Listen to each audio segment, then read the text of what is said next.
Il commence à faire v'là froid dans ce bureau, mais hors de question que je mette le chauffage pour le moment. Aujourd'hui, on a pas mal de sujets sur lesquels on doit discuter, même si c'est MTTI entre Gaël Garcia Diaz qui nous fait une mise au point, Magali Berda qui fait son grand retour, j'ai toutes les infos, ne vous inquiétez pas, et d'autres choses qui concernent le monde des influenceurs. Je pense que cette émission va vous plaire. Bonjour à toutes, bonjour à tous, bienvenue dans MTTI, l'émission spéciale Internet, spéciale digital et spéciale influenceur hors télé people. Je vais vous retrouver dans un instant pour une petite mise au point. J'ai quelques petits mots à vous dire et ensuite on commencera l'émission tout de suite avec les réels de la semaine. C'est parti, jingle, bienvenue.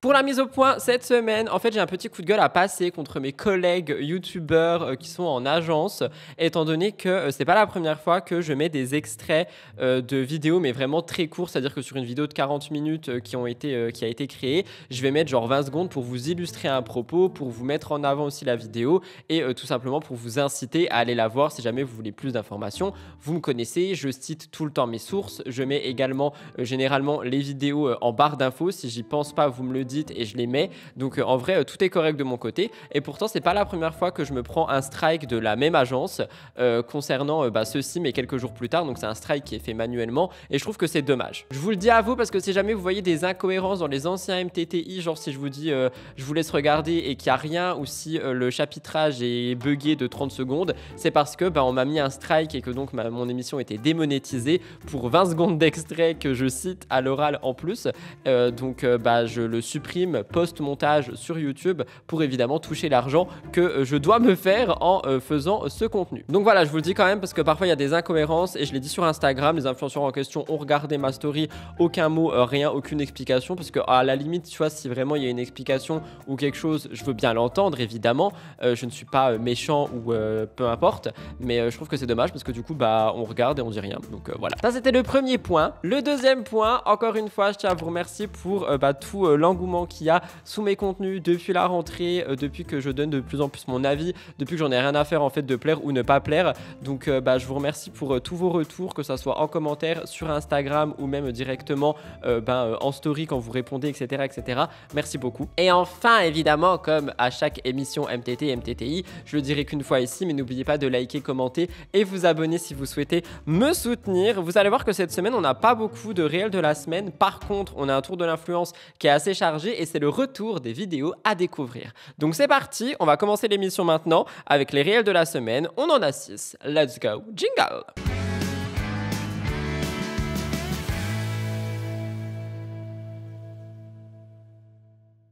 Je commence les réels de la semaine avec Ndiela vs Océane. Alors attention, attention les amis. J'ai vu pas mal de gens m'envoyer ce qui s'est passé en me disant « Rudy, regarde, elle a répondu et tout, etc. etc. » Pour vous remettre un petit peu de contexte, il y a quelques années maintenant, Ndiela avait participé à un tournage de Océane et je vous en avais déjà parlé dans diverses vidéos. Ndiela avait raconté sans forcément dire de nom qu'un de ses tournages sur une autre chaîne s'était mal passé.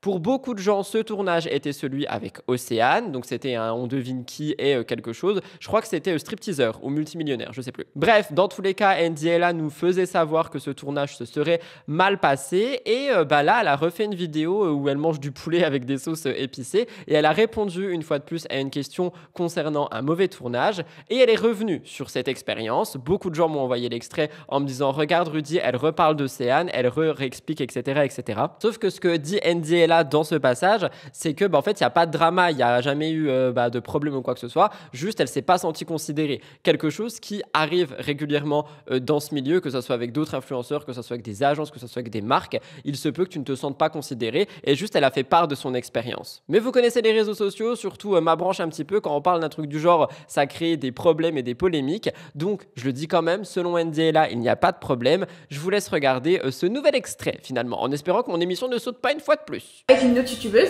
Ouais. Et j'avais parlé une fois où j'avais dit, et je crois que c'est dans ma vidéo avec Jufikas. Ok. Et j'avais dit que j'avais été déçue. Je sais plus trop ce que j'avais dit d'autre, mais bref, du coup, ça avait énormément tourné sur partout sur TikTok et tout. Et ça m'avait grave saoulée parce que, en vrai, j'ai rien contre cette personne. C'était juste que sur le moment, je m'étais dit, putain, en vrai, elle en a rien à foutre de moi. Sur le moment, je m'étais dit ça. Et la personne, encore aujourd'hui, je regarde un peu ses vidéos et tout, et genre, y a pas de. Y a rien. On avait fait un tournage. J'avoue, j'étais grave stressée, je faisais jamais ce genre de tournage, etc. Depuis le début, ma peur, c'était justement de pas assez parler, de pas assez ça. Et je l'avais dit à tout le monde. Okay. Et en vrai, pendant le tournage, je sais que j'ai pas assez parlé. Bref, donc je me sentais un peu comme une merde, c'est ça la vérité. Et il y a pas eu forcément, genre, je me sentais pas forcément rassurée et tout. Mais après, on s'en fout, genre, c'était un tournage et surtout, la personne avait d'autres choses à penser, tu vois. C'est plus le après que j'ai pas trop kiffé. Ou genre, on m'a même pas dit quand la vidéo sortait. Genre, un jour, j'ouvre ma télé et je vois ma tête dans le truc. Ok. Et après, j'ai eu des espèces de propositions un peu douteuses. J'ai dit vraiment, je suis le putain de pion, genre, on s'en bat les couilles de ma tête. Et du coup, je me suis dit, bon, vas-y, flemme. Et c'était vraiment, il y a pas de drama du tout. Mais c'était juste, du coup, je l'avais raconté parce que je pense que ça devait pas, enfin, quand j'avais fait la vidéo avec Jufikat, ça devait pas y être il y a si longtemps. Donc, j'en avais parlé vite fait et donc tout le monde se dit big drama et tout. Je sais pas alors si que j'ai jamais rien dit à la personne et il y a jamais rien eu, il y a pas du tout d'histoire. Marion Caméléon nous tease un projet depuis quelques semaines maintenant, Glitch Beauty. Je vous en ai parlé il y a quelques jours. Les choses avancent et j'ai vraiment l'impression qu'elle est en train de lancer sa propre marque de make-up. Mais c'est pas pour ça que je vous parle d'elle aujourd'hui. Qui dit mois d'octobre dit série Halloween de la part de Marion Caméléon. Alors elle met un point d'honneur à expliquer que les séries Halloween ne sont plus ce qu'elles étaient. Donc il n'y a pas une vidéo par jour, etc., etc. Elle fait des contenus sur différentes plateformes. Mais surtout, grande nouveauté, elle se fait maquiller. Quelque chose que je trouve assez intéressant étant donné qu'on met donc en avant d'autres personnes, des artistes, des make-up artistes qui pourront potentiellement gagner un petit peu de notoriété et surtout faire voir leur travail. Je vous laisse regarder. Donc aujourd'hui on commence avec Fanny. Vous l'avez certainement déjà vue sur ma chaîne si vous la suivez assidûment, ce que j'espère. Il y a 3 ans pour Halloween, je l'avais maquillée en rose, vous savez, pour le cancer du sein, c'était ça? Enfin c'était pas pour Octobre Rose, pardon. C'était pour Octobre Rose plus que pour Halloween finalement. Oui, effectivement, mais voilà, ça s'inscrivait dans ma série Halloween. Ouais. On continue dans la branche make-up et Halloween. Martin Cosmetics nous annonce, comme chaque année, sa collection Halloween. Celle-ci me fait vraiment froid dans le dos. On est sur un univers clown, cirque, quelque chose qui me fait extrêmement flipper en termes d'horreur. J'ai très peur des clowns. Et par conséquent, on est sur une DA qui, je pense, va faire frissonner beaucoup de gens. Comme à chaque fois, je trouve que les choses sont réussies avec Martin Cosmetics. Mais vous allez voir, on reparle de Gaëlle dans un instant. Regardez.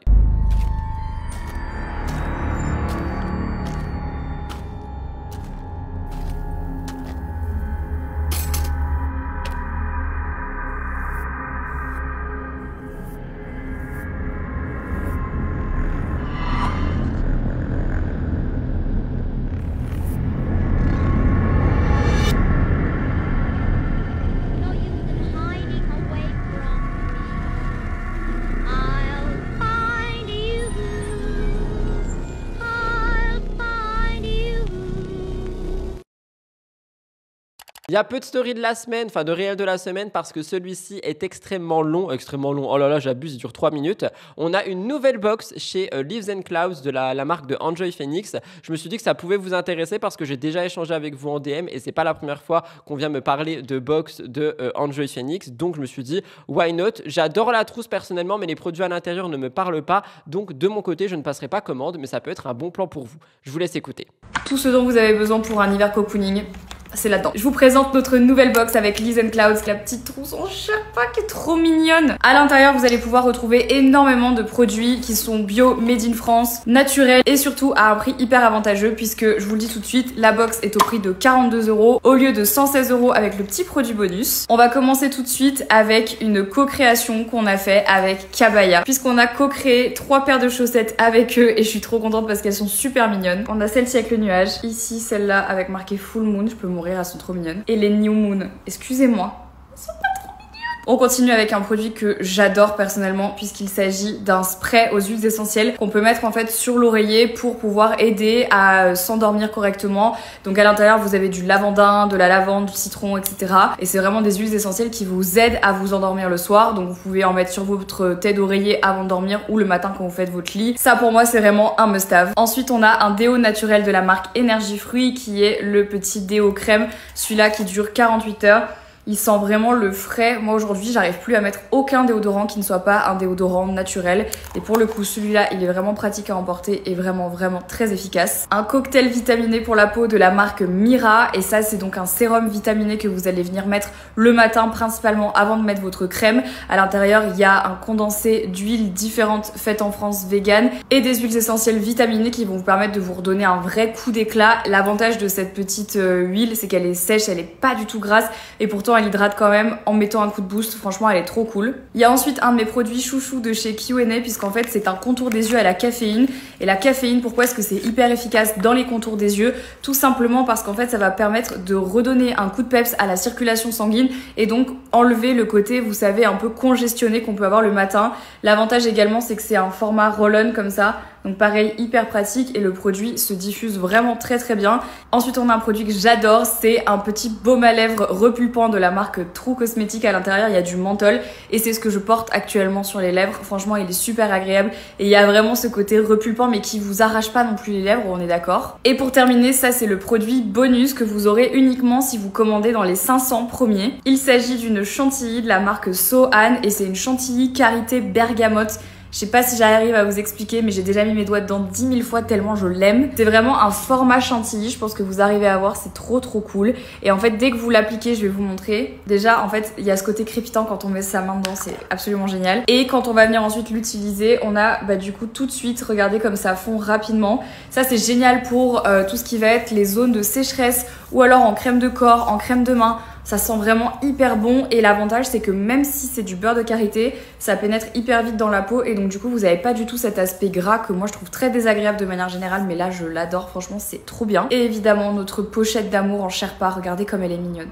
Franchement, je l'aime tellement. La trousse, elle est disponible au prix de 42 € au lieu de 116 € avec le produit bonus et 104 € sans le produit bonus. Toutes nos box sont disponibles en édition limitée sur Leaves & Clouds, donc si jamais elle vous plaît, faut pas hésiter et faut pas attendre trop longtemps. Surtout si vous avez envie d'avoir le petit produit supplémentaire gratuit dans votre box si vous faites partie des 500 premiers à commander la box. J'espère que cette box vous plaira, j'ai trop hâte d'avoir vos retours parce que franchement, on a travaillé dur sur celle-ci pour vous proposer quelque chose de différent et notamment au niveau du packaging et surtout avec la co-création qu'on a fait avec Kabaya. Ça franchement c'est trop cool parce qu'on n'avait jamais fait ça jusque maintenant, donc c'est trop bien. Elle est disponible sur le site de Leaves & Clouds à partir d'aujourd'hui, donc je vous laisse aller sur le site, regarder un petit peu s'il y a des choses qui vous plaisent et ne pas hésiter du coup à prendre la box si vous avez envie de la tester ou de l'offrir à quelqu'un. J'ai trop Sleeping Beauty, évidemment, on va terminer les réels de la semaine avec elle. Elle fait parler par rapport à de la nourriture. Il me semble qu'on est sur quelque chose à IGBA, si je dis pas de bêtises. C'est une série qu'elle avait faite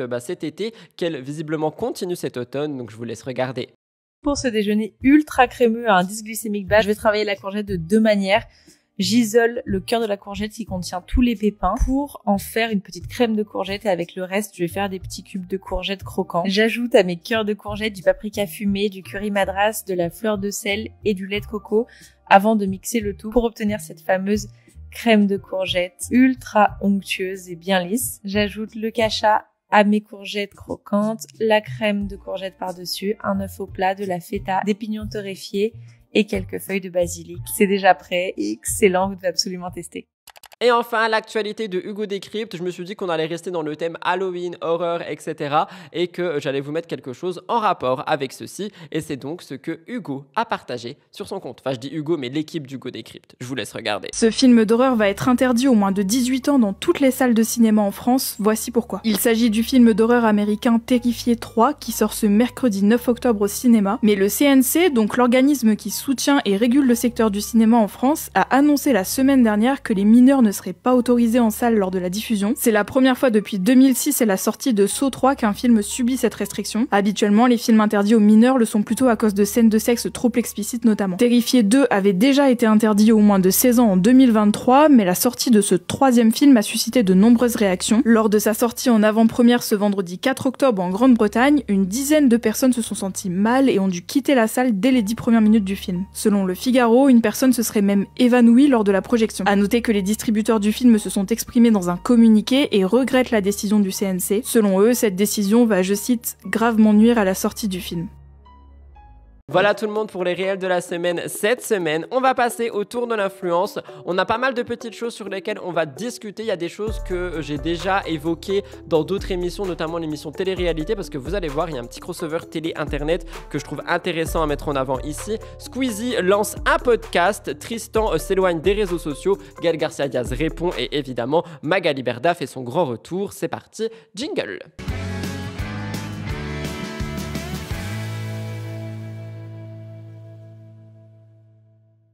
Je commence le tour de l'influence par vous parler de Reality Club, qui est donc une télé-réalité, mais qui va se dérouler sur Internet. Donc je me suis dit que c'était intéressant de, comme eux, mettre un pied dans chacune des émissions par rapport à cette nouvelle émission justement. L'application OO a été lancée en février 2024. Ils veulent redéfinir la télé-réalité en s'appuyant sur l'interactivité et surtout sur le live, sur Internet. Le live streaming, c'est quelque chose qui est devenu très populaire, notamment grâce à Twitch. Et OO s'inspire de ce modèle en voulant intégrer des fonctionnalités interactives dans leurs émissions. Rappelez-vous, l'année dernière, enfin cette année, mais plutôt dans l'année, on a eu We Are Open qui a connu un grand succès avec plus de 300 000 téléchargements de l'application en seulement 3 semaines. Et cette fois-ci, ils vont revenir avec Reality Club dès le 14 octobre 2024. Reality Club, on est sur quelque chose d'assez audacieux. Ils veulent briser les codes de la télé-réalité, ils veulent vraiment être en live, ils veulent vraiment ramener toute la communauté digitale à l'intérieur de cette émission, du moins en la consommant d'une manière différente. Mais au niveau côté télé-réalité, on a quand même des candidats qu'on connaît déjà, comme Bastos, d'autres candidats de télé que je ne vais pas forcément citer. Et du coup, personnellement, je trouve que c'est un petit peu dommage de vouloir redéfinir ce qu'est la télé-réalité avec un tout nouveau concept digital et interactif en mettant des gens qu'on a connus sur la télé traditionnelle. Personnellement, je trouve que c'est dommage. Chaque semaine, de 18h à minuit, il y aura un live qui permettra donc de suivre directement les candidats à l'intérieur sans aucune coupure. On est vraiment sur un live. Et le concept d'interactivité va être assez intéressant pour nous spectateurs, étant donné qu'on va pouvoir avoir une application, jouer avec les candidats, genre littéralement voter pour quelqu'un, faire des sondages, demander à quelqu'un de faire ça, etc., etc. Et du coup, je trouve qu'on est sur quelque chose qui est très interactif, qu'on est avec les attentes des nouvelles générations qui sont habituées à consommer du contenu sur les réseaux sociaux et à participer à ce contenu. Comme vous, par exemple, ici, vous allez commenter mon émission et quelque chose qui n'est pas faisable sur la télé. Donc on verra bien ce que ça donne. J'ai un petit peu sondé les personnes autour de moi, je vous ai sondé également et il y a beaucoup de personnes qui disent que ça va être un flop parce qu'on est sur quelque chose de nouveau mais avec des têtes qu'on connaît et que donc ça peut être dommage, et d'autres personnes sont totalement à l'inverse et disent que c'est dommage qu'on ait aussi peu de têtes qu'on connaisse. Vous me donnerez votre avis, je vous laisse avec le teaser. Bienvenue au Reality Club, la vraie télé-réalité en live et interactive. Partagez le quotidien sans montage de 8 candidats emblématiques dans un loft au cœur de Paris, sous les yeux de 44 caméras. C'est vous qui décidez, jugez, influez sur l'histoire, et tout ça en direct. Téléchargez gratuitement l'application OO. Échangez en direct avec vos personnalités préférées, votez et impactez le cours de l'aventure pour sauver votre candidat favori. Et pour ne rien louper, profitez du replay. Le Reality Club, le 14 octobre, en direct sur l'application OO. OO, la vraie télé-réalité.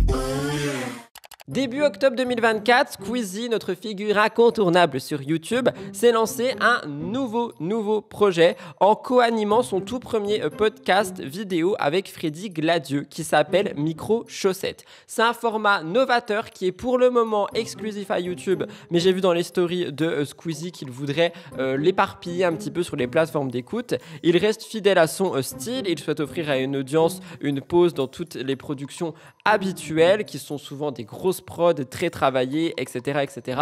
Et il veut revenir à quelque chose de plus authentique. Il veut proposer, je cite, une fois par mois, un moment où on se pose avec Freddy, des invités, et on discute sans prétention de sujets divers pendant 1 heure ou plus. Le concept de micro-chaussettes repose sur un principe assez original. Un invité en invite un autre, et donc ça fait des conversations qui sont totalement spontanées et inattendues. Bon, ce projet, il s'inscrit dans une tendance qu'on observe maintenant depuis quelques mois, quelques années, les podcasts, ce format qui, on peut l'écouter et le regarder, qui propose donc plusieurs, j'ai envie de dire, manières de consommer ce contenu et qui surtout peut s'élargir à plusieurs audiences. Il y a des personnes qui vont écouter des podcasts dans la voiture. Personnellement, je sais qu'on écoute mes émissions aussi en podcast de temps en temps et il y a des personnes qui vont regarder directement la vidéo. Et donc, on rejoint d'autres contenus qu'on peut déjà connaître, notamment sur YouTube, avec Chloé Gervais qui a Hot Girls Only, la situation canapé 6 places, etc., etc., etc. Mais ce que je trouve assez intéressant, c'est qu'on voit que Squeezie donc essaye de vraiment revenir à un YouTube authentique. C'est-à-dire que peut-être qu'il en a, je dirais pas eu marre des grosses prods parce que je pense qu'il s'éclate avec les grosses productions, mais c'est vrai qu'on voit de plus en plus de gros influenceurs vouloir revenir à quelque chose d'un petit peu plus authentique. On peut citer McFly et Carlito. Là, on a Squeezie qui essaye de revenir à quelque chose d'un peu plus authentique. On voit également Enjoy Phoenix qui, dans ses vlogs, le dit. Elle aime beaucoup les grosses prods, mais elle aime aussi le YouTube authentique qui parfois lui manque. Et du coup, je pense qu'on tend à revenir vers quelque chose de plus réel que les grosses prods, les gros montages, etc. Pour le moment, Micro-Chaussettes n'est disponible que sur YouTube, mais d'après ce que j'ai lu, il se peut que les plateformes d'écoute acceptent également ce podcast. Là, bienvenue dans ce nouveau format extrêmement simple. On a des micros, on est en chaussettes, on invite quelqu'un qui invite quelqu'un et on discute pendant 1 heure de tout et de rien. L'idée, c'est qu'entre toutes nos vidéos très produites, il y ait 1 fois par mois un moment où juste on se pose avec Freddy et nos invités et on se fait plaisir dans un format hyper simple. Bienvenue donc dans le premier épisode de Micro-Chaussettes. Actualité vue sur les gens d'internet, Tristan Defeuillé-Vang, un youtubeur suivi par plus d'1 million de personnes, a récemment annoncé prendre du recul par rapport à YouTube pour se recentrer sur lui-même et ses passions. En fait, comme beaucoup de créateurs de contenu, il fait face à une pression constante dans son contenu, surtout qu'il a un contenu quand même assez hard. Et dans sa dernière vidéo, il semble épuisé et il dit qu'après 10 ans de présence sur YouTube, il réfléchit à changer peut-être de carrière, à prendre une nouvelle direction. Il dit « Je dois me déconnecter et faire le point ». Il est clair, il y aura moins de vidéos sur sa chaîne à l'avenir, mais il dit que ça ne veut pas dire que c'est la fin de sa présence sur YouTube, qu'au contraire, il est plein de nouveaux projets et qu'il compte juste se concentrer sur ceux-ci. Encore une fois, j'ai l'impression que peut-être Tristan veut revenir à un contenu beaucoup plus personnel, authentique, beaucoup plus vrai que des grosses vidéos produites avec des challenges qui vont à tout sens. Je pense sincèrement qu'il en a marre peut-être de faire une course aux vues, qu'il a très envie de revenir à quelque chose qui lui correspond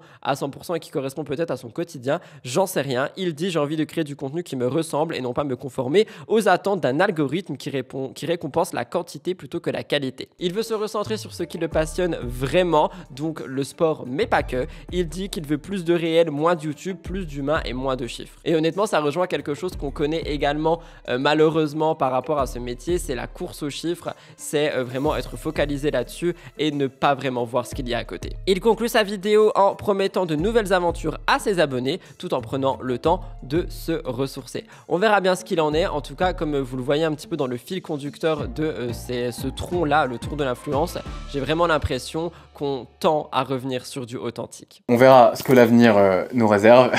Tout ce que je peux vous dire, c'est que je vais vous amener avec moi dans toute cette préparation sur l'année. On va aller découvrir ensemble tous les arts martiaux. On va autant aller se foutre dans des monastères en Chine avec des moines Shaolin, qu'on va aller faire de la capoeira au Brésil sur les plages de Rio de Janeiro, qu'on va aller se foutre dans des camps d'entraînement à se manger des coups de pao par des Nak Muay thaïlandais bien bronzés de 55 kilos qui vont nous mettre la misère. Et on va enchaîner sur le plus d'arts martiaux possible toute l'année pour en fait continuer les PMP, mais vraiment les orienter sur les arts martiaux et les sports de combat dans l'optique de voir, d'apprendre et de découvrir le plus de disciplines possible tout en revenant à mes racines qui sont quand même à la base les arts martiaux.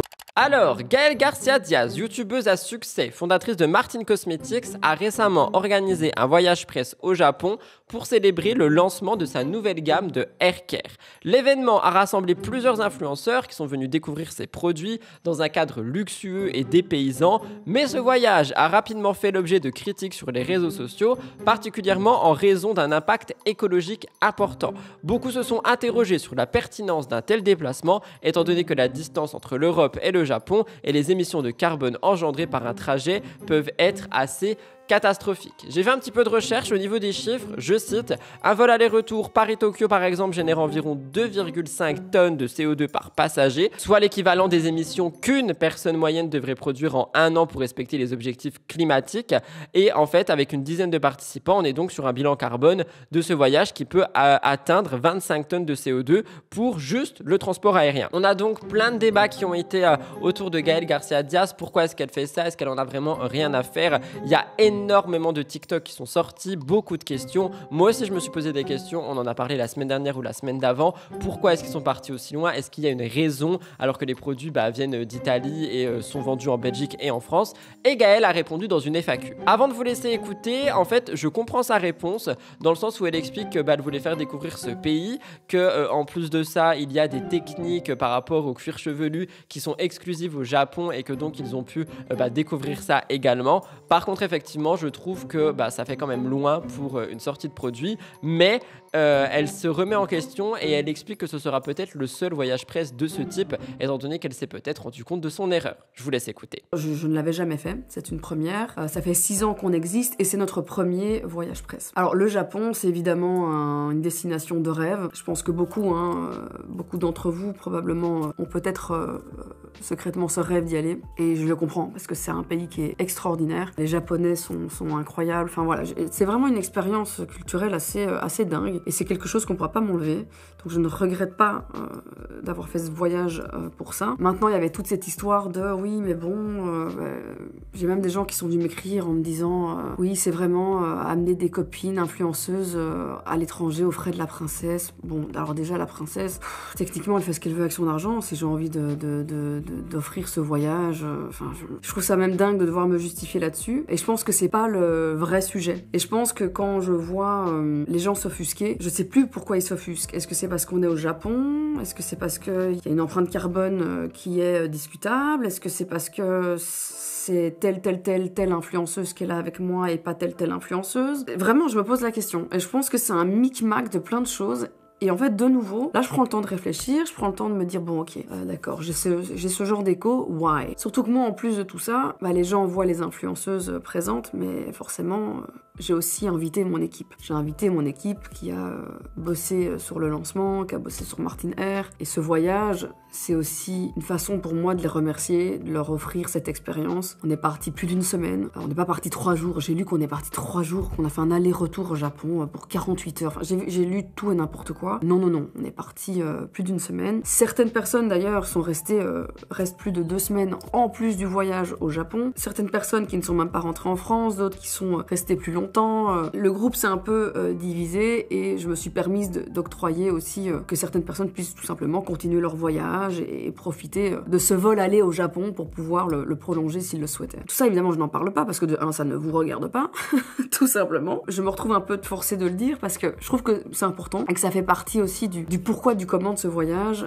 Pour moi, ce voyage, c'était une célébration. C'est une célébration du lancement dans un lieu de rêve, lié au concept, en tout cas, de notre gamme, et entouré de gens que j'aime. C'est-à-dire que si j'ai envie d'inviter mon mari à un voyage pour célébrer le lancement de ma marque, si j'ai envie d'inviter ma meilleure amie, Silent Jill, en fait, je me retrouve à devoir justifier pourquoi j'ai voulu partir à l'autre bout du monde avec des gens que j'aime. Vous me direz ce que vous en pensez. Je sais que sa réponse n'a pas plu à tout le monde et qu'il y a beaucoup de personnes qui continuent de questionner pourquoi est-ce qu'elle a fait ça. Je termine le tour de l'influence avec Magali Berda, figure incontournable du monde de l'influence. Elle a signé son grand retour ce mardi 8 octobre au théâtre Mogador à Paris, devant un public qui a été rempli d'influenceurs, de personnalités, de médias, de créateurs de contenu. Elle a annoncé un nouveau départ pour son agence Shona Evans. Elle a fait un discours de 2 heures avec humour qui a commencé en disant « Je n'ai pas de bracelet électronique à la cheville », une manière un petit peu d'ouvrir le bal. Les derniers mois ont été assez compliqués communiqué pour Magali Berda, que ce soit perso ou professionnel. Je vous rappelle également la croisade avec Booba, hein. Mais malgré tout, Magali Berda a choisi de ne pas se laisser abattre. Au cours de la soirée, elle a partagé des solutions qu'elle met en place pour relancer son activité, comme par exemple le fait de se tourner à l'international. Elle dit « Je me suis dit comment on va faire pour revenir en France alors que plus personne veut s'approcher de nous ». Elle a donc réussi à intégrer plus de 990 influenceurs dans son catalogue, tout en lançant aussi une application BrightMe qui vise à faciliter la mise en relation entre entreprises et influenceurs. Magali Berda a insisté sur le rôle central du travail et de la passion dans son parcours, malgré les fautes qu'elle a commises. Je cite « Je me tiens devant vous la tête haute et digne plus que jamais ». Elle a souligné que les difficultés auxquelles elle a fait face l'ont rendue plus forte. Et ce qui est assez intéressant, c'est effectivement cette application, parce que le côté international, on en avait déjà parlé, c'est pas quelque chose que, enfin perso, je m'y attendais, tu vois. Par contre, cette application, elle semble intéressante dans le sens où on serait sur une intelligence artificielle qui permettrait de vraiment mettre en relation des marques avec un panel d'influenceurs qui se correspondent, de pouvoir communiquer directement, être payé via l'application. Donc des choses assez intéressantes sur le papier, à voir ce qu'il en sera en vrai. Parmi les invités, on a eu énormément d'influenceurs. On a eu Jazz et Laurent Correa, des candidats de télé actuels comme Cassandra Julia. On a eu le fils Castaldi. On a d'autres agences qui étaient présentes et toute personne était là pour montrer du soutien. Sam Zira, influenceur et chroniqueur et aussi journaliste, a réagi à tout ça en story en disant qu'apparemment il a été utilisé lors de cette soirée et qu'il compte faire une mise au point ce jour-ci en live. Donc je vous en parlerai ce dimanche dans mon émission spéciale People, hein, mais je voulais quand même pas laisser ça de côté et attendre dimanche. Bref, cette soirée au théâtre Mogador signe le grand retour de Shona Evans et Magali Berda. Là, les informations sont fraîches. De mon côté, je vais creuser jusqu'à dimanche et je vous en reparlerai dans un grand dossier, évidemment. Mais je vous laisse quand même écouter Sam Zira qui semble être en colère. Alors là, je suis très énervé. Je vais passer un gros coup de gueule demain sur Aja, mais vraiment, je suis très énervé d'images qui ont été montrées et comment je suis utilisé. Donc demain, je vous en parle, je vais pas le faire maintenant, je vais aller me coucher et moi je vais vous montrer d'autres images. Voilà, donc demain, sur Aja, je passe mon coup de gueule.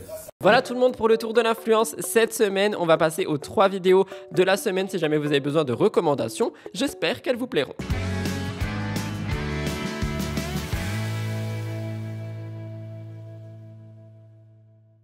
Pour la première vidéo de la semaine, nous sommes sur un vlog assez chill, assez cosy. Je vous parle de Lena Dorable qui est dans sa série déménagement et qui nous a fait un Cozy Autumn Day, quelque chose que j'aime énormément. Vous allez voir, on a une vidéo très produite, une vidéo vlog assez quotidien et une vidéo paranormale parce que j'adore ça. Je vous laisse regarder Lena. Après 5 années à être en couple, aujourd'hui je prends un nouveau départ en solo et qui dit nouveau départ dit déménagement. Je vais quitter mon appart actuel dans lequel j'ai beaucoup de souvenirs en commun pour écrire un nouveau chapitre ailleurs, mon propre chapitre. Je vais poster une nouvelle vidéo chaque semaine sur mon déménagement ici, donc abonnez-vous pour ne pas rater ça.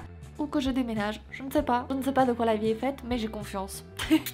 Deuxième vidéo que j'ai particulièrement appréciée, la dernière vidéo de Silent Jill, son enquête paranormale avec Amélie Netten. J'ai beaucoup aimé cette enquête. Le montage était incroyable, mais outre ça, j'ai beaucoup aimé ce qui s'est passé à l'intérieur de l'enquête. Donc je vous spoil pas, je vous laisse avec le teaser. Personnellement, je vous le conseille si vous aimez le paranormal. C'est parti pour une nouvelle enquête paranormale sur cette chaîne. Et ce soir, il faut que vous sachiez que mon invité est exceptionnel. Mais à mon avis, avec ces quelques mots, vous avez déjà deviné de qui il s'agit. C'est notre véritable tornade belge. Vous l'avez connue dans diverses émissions. Elle est aujourd'hui même animatrice, l'unique, la grandiose, la sublimissime Amélie Netten. Hello tout le monde.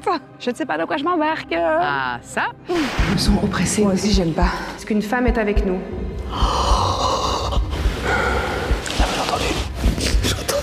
Il y a quelqu'un, on m'a touché. J'ai un truc chaud qui me touche, je rigole pas en fait. Qu'est-ce qu'il a vécu le propriétaire du fort qui t'a appelé? Tu me vois? Il a dit quoi? Attends, j'ai vraiment une angoisse là. Ok, respire doucement. Est-ce qu'il y a quelqu'un avec nous? J'en ai fait des aventures, mais je peux te dire que je m'attendais pas à ça. Et enfin, pour la vidéo très produite, je vous parle de Sora avec son concept N'ouvre pas la boîte que j'ai énormément apprécié, que j'ai trouvé très fun, très drôle à regarder. Donc si jamais ça peut vous dire, n'hésitez pas à aller voir ça. En face de nous, il y a 16 boîtes. À l'intérieur de ces boîtes, il y a des bonnes choses, mais également des choses terribles. À tour de rôle, on va devoir choisir une de ces boîtes. Notre objectif, c'est de les échanger pour obtenir la meilleure récompense. On va se mentir, se trahir. Attention, ne faites confiance à personne. Je suis trop content de vous refaire un retour des vidéos de la semaine, c'est quelque chose qui m'avait manqué et vous aussi vous me demandez souvent de vous partager du contenu que je regarde, vous en aurez donc 3 par semaine. Voilà tout le monde pour l'émission MTTI de la semaine, j'espère sincèrement qu'elle a pu vous intéresser et vous plaire. On se retrouve vendredi pour une vidéo enquête et dimanche pour MTT spécial People et télé-réalité. N'oubliez pas de liker, commenter et vous abonner, moi je vous retrouve dans quelques jours et tous les jours en live sur Twitch, n'oubliez pas. Je vous embrasse, prenez soin de vous et habillez-vous, il fait froid.